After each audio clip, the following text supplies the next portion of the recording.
حضرت عثمان کا قصاص کیوں نہ لیا گیا؟ کچھ مجبوریاں ہوتی، کچھ وجوہات ہوتی۔ دونوں صحابی ہیں۔ حضرت معاویہ کا موقف یہ تھا پہلے قصاص پھر بیعت، حضرت علی کا موقف یہ تھا پہلے بیعت پھر قصاص۔ وہ بھی مجتہد ہیں، وہ بھی مجتہد، ہم کسی کو غلط نہیں کہہ سکتے۔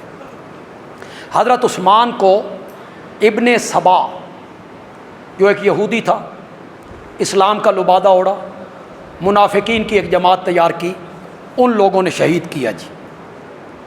حضرت زین العابدین کس طرح بچ گئے؟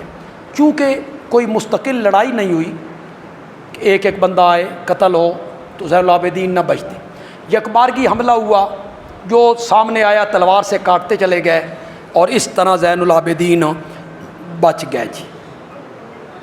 جب حضرت حسین شہید ہوئے تھے اس وقت ان کی عمر کتنی تھی؟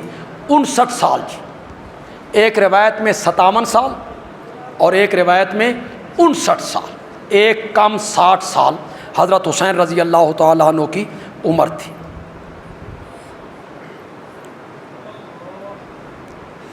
شہادت امام حسین آپ کس کے کھاتے میں ڈالتے ہیں؟ میں نے ڈال دی ہے جس کے کھاتے میں ڈالنی، اور میں نے حضرت حسین رضی اللہ تعالیٰ عنہ کے خاندان کے لوگوں کی وساطت سے ڈالی، میں نے نہیں ڈالی، انہوں نے ہی ڈالی۔